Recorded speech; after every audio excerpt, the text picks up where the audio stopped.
So I guess let's start with sort of your memories. I mean, it's 9 years now, which I certainly can't believe since that day at Wembley. But those playoffs, I mean, your memories of that campaign, I guess they probably really still stand out in your mind. Yeah, I think obviously we went on such a good run at the end of the season.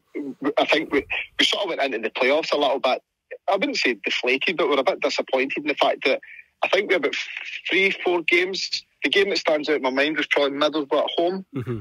And I think if we won that game, we would have put ourselves in real contention for automatic promotion. But obviously with the run that we were on, I think we'd won something like 17 games out of 25, which is an incredible sort of run to the end of the season. But we felt in a really good space. You know, that was the one thing I do remember, is going into the playoffs thinking we're the form team. Mm-hmm. We're unfortunate we didn't make the playoffs. We probably just left ourselves automatics. We left ourselves a bit too much to do, but extremely confident that we could go and win the playoffs. And obviously the first test is most difficult. You've got your local rivals in Ipswich, and what that game entails in terms of the importance of it, irrespective of the fact that it's doubly important now it's the playoffs as well. Well, that was going to be one of my questions, because you didn't just have a playoff campaign to prepare for, and they're massive games anyway. Then you had Ipswich to prepare for as well. So did you almost have to separate the derby element and the playoff element? How did you kind of approach that situation when you've got a local rival in a semi-final? I think that my playoff and my derby record at pretty much every club I've been at's been excellent. So I never really feared derbies. I think I always stressed the importance to the players in terms of what it meant to the fans and what it means for the local bragging rights and what it means in general, because it's not just a normal game. Do you know what I mean? Mm-hmm. So regardless of it being playoffs or not, when you're playing your local rival, it's not just a normal game, because you can have a really good season, but if you lose that derby, there's a real negativity that surrounds that then. But equally, if you win it, there's a sort of double positivity with it. So I think my mindset really was to go to Ipswich and make sure in the first leg that we didn't lose, because I genuinely felt that if we got them back to our place at level sort of pegging, if you like, that we would have enough. And I think in the first game I didn't play Wes because I felt that it was going to be more they were very physical at the time. They had the big boy Duffy up top, they turned the ball, they had Freddie Sears running off the back of people.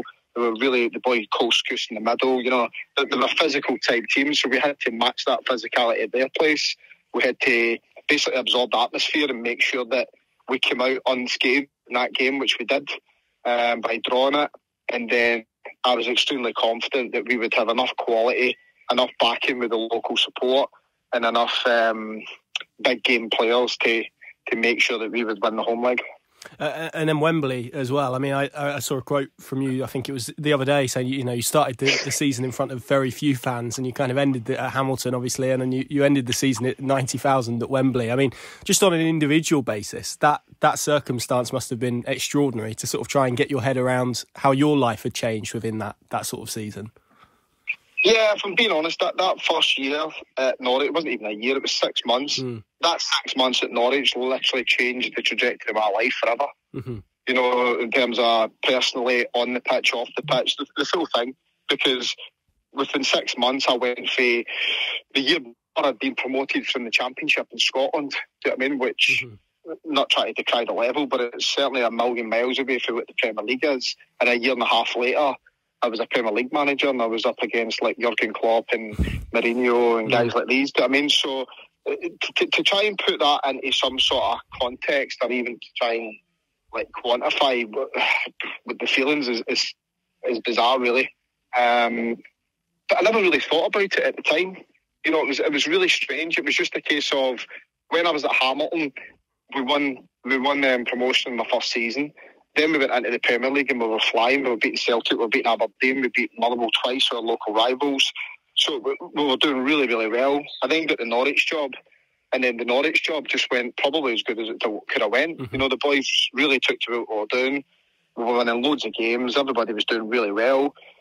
And then we found ourselves in a playoff final. And to be honest, it was just one of them where I'm looking at it thinking, I was so confident for the final. Even though Middlesbrough had beat us at our place, that game really set the template for me to break down and figure out for us the best way of winning the game. And I genuinely think, and I think I've said this numerous times before, that losing that game helped us win the final. That's interesting. Yeah, that's because that was what I was going to say. You look at the way your team started that. I think it was 2 goals inside the opening 14 minutes. I mean, that's sort of the dream start in a final, isn't it? Because they can be tight or cagey. You need moments. And to get yourself in that position, I think everyone sort of after that felt relatively comfortable. Probably not at the time, but looking back, it did feel quite comfortable for you throughout that 90 minutes, really. Well, it was. And not only that, though, there was a lot of underlying stats as well that I was aware of that most fans probably wouldn't have been. And a lot of those stats were the fact that I think Middlesbrough in the previous 3 seasons had only come back twice for being a goal down to win, and had never come back for being 2 goals down. And I was conscious of that. So our sort of game plan initially, like most game plans for most teams, it's easier said than done, obviously, but we wanted to start quick and get that first goal. And to be honest, the first point was the fact that they turned up late. Mm-hmm. So we felt immediately we had an advantage in the fact that they weren't prepared as well as they probably should have been for that game. And we wanted to basically make that count early in the game, which we did. And in terms of playoffs generally, like you said, you've got a really good record throughout your career. Hamilton, Norwich, Sunderland. What's the key? Is there a key to a successful playoff campaign, or have they all been individual for sort of different reasons? Have you prepared the same, or have they all looked slightly different? They've looked slightly different in different ways, but they've all got the same underlying themes, I would say. I think that you need to get a good balance between building the game up but not scaring the players. Mm-hmm. I mean, that's what I always focus on, is try to get them in that sweet spot of determined, focused, confident without being fearful, because so much is at stake, and it's really easy for players to get fearful and anxious in the fact that what if we don't win? What if we lose?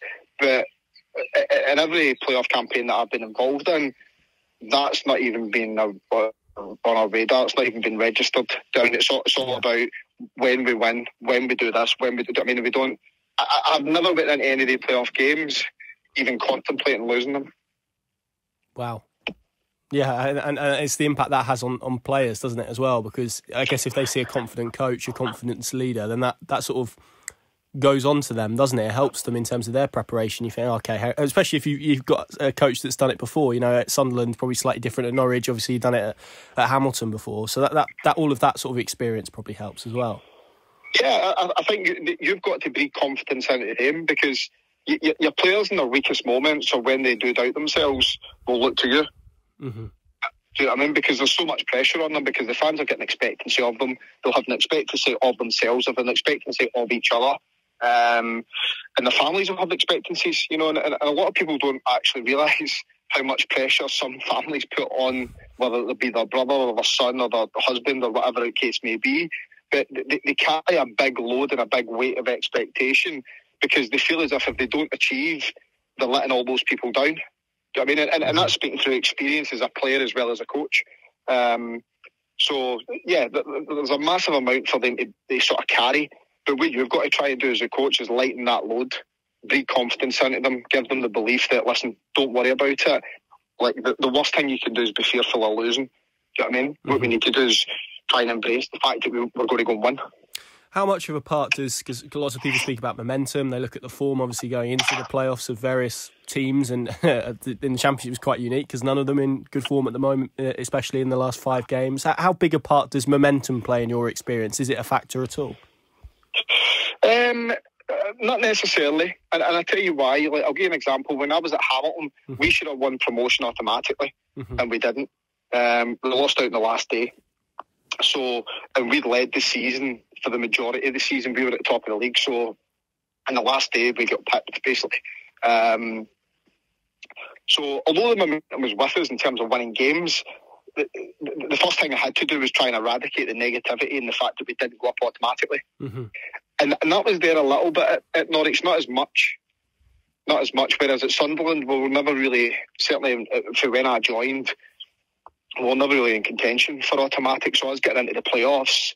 We went into the playoffs happy that we got into the playoffs, if that makes sense. Yeah. So although momentum's important, I don't think it's not as important, because at the end of the day, these are one-off games. They really are. It's how you handle the pressure on the day. It's the key moments on the day. And don't get me wrong, I think momentum is important in the fact that you go in confident because you've been doing it. You shouldn't really need to think about it. You should go in, perform, do what you've been doing, and have real confidence that the outcome is going to remain the same. Well, what do you make of Norwich's position heading into it? Obviously sixth, and probably in that position that you spoke about as being pleased to be in the playoffs, and them having to play a side that's probably disappointed that they didn't achieve automatic promotion, obviously with 90 points as well, which is fairly unprecedented in the Championship. How do you assess this as a game? Because it's 17 points between the teams. It's going to be really interesting to see, I guess, what end of the spectrum and how those teams deal with those different things that you spoke about differently. Yeah, I think for Norwich, my concern for Norwich was who's going to be fit. Mm-hmm. That would be my biggest concern that I would have at the moment. Obviously, I know Ashley Barnes has been struggling, but I think if Norwich have got a fully fit squad to choose from, which I'm not sure they have, but if they have, I think that they'll grow in confidence from that, because I think a lot of their experienced players will be available. And I think that they've been around the circuit before. They know what it entails. And I think Norwich will be a handful for Leeds in the game in terms of what it's going to look like. And obviously you faced Norwich this year as an opposition manager. How hard are they as a team to kind of gauge and prepare for? Because like you said, they're a handful, they're difficult, and they're quite unique as well in terms of playing style and some of the stuff tactically that they try and do. Yeah, to be honest, we didn't really find it necessarily difficult to play against Norwich. I thought the game that we played at Carroll Road, I thought we were unfortunate not to get something from the game. I thought we played really well in the game. Yeah, I agree. So the game is quite tight. But what I do think is, I think that David Wagner's brought a more robustness to Norwich than what they probably had. And the fact that I don't think Norwich necessarily need to dominate the ball to win games now. Mm-hmm. I mean, I think that defensively, I think they've been stronger. I mean, the stats might not back that up, but I think they can be more stuffy, Norwich, and play without the ball better than what they've done in the past. And individual players as well. Gabriel Sara, Josh Sargent's obviously come back and scored goals. Like you said, in terms of these players being fit, they're sort of moments players, aren't they? They're the type of players that you want when the margins are so fine, because they can produce moments of quality. And that's why they need to be fit for the game. And that's why I'm saying if Norwich have got everybody fit, I think guys like Rowe, like Sara, like Sargent, they can produce a moment that you need. And I think Sargent in particular, because I don't think you've got anybody quite like him. And the fact that he's running power and he's leading the line, and he's got a bit of everything, Sargent, hasn't he? You know, he can run, he can take it in, he can challenge, he can compete in the air. He's a good size, he's quick. He's got all sorts of finishes. So yeah, I think that it'll be really interesting, because I think Leeds are very much full throttle, up and at you. I mean, they've got real pace down the sides, and I think that it'll be a really good game. Someone I did want to ask you about, obviously not in this game, but is in the playoffs more widely. I mean, Russell Martin, someone you had at Norwich. I think every manager that he played under probably expected him to move into management. What do you kind of make of how he's done? It's obviously been a different step for him, hasn't it, in terms of expectation and probably club size to what he's experienced. How do you kind of assess him and I guess Southampton more broadly in terms of the playoff picture? Yeah, I think that, first and foremost, he's done great to get into the playoffs. You know, I'm sure Southampton at the start of the season, along with the likes of Leicester, and less so Leeds, because Leeds had more sort of upheaval, I would suggest, in the summer, with a lot of the contract situations of their players, a lot of players wanting to leave and different things like that. So I'm sure Leicester and Southampton at the start of the season would have expected to be in around those automatic spaces. Obviously, with Russell's unique brand in terms of how he does things and how he plays, that took probably a little bit longer at the start of the season than what Russell probably would have wanted to settle. Obviously, if you remember right, and the season's a long time, he was under a bit of pressure for a spell at the start because of some of the results. But when they found their stride and they clicked, they went through an amazing run. I think probably about 10 games in till probably about the last maybe 5-6 games, where they've been really, really good, and they've been picking up a lot of points. They seem to have faltered a little bit towards the end of the season, but I'm sure Russell now will be looking at it thinking that in any given day his team can beat anybody in this league, which they are more than capable of doing. Just two more from me, but I mean, you mentioned it right at the start in terms of Norwich changing your life. How do you reflect on both your spell there, but also how do you feel about the club now? Because, like I said, I imagine it's enormous gratitude for everything that they've done for you, as I'm sure, a lot of fans are extremely grateful for the day that you gave them at Wembley. I mean, I know you've spoken before about Delia and Michael and various aspects like that, but as a club, it must be one that you still look at with real fondness. Yeah, of course. I think that, like I say, that was my sort of real introduction into the Championship and even the Premier League.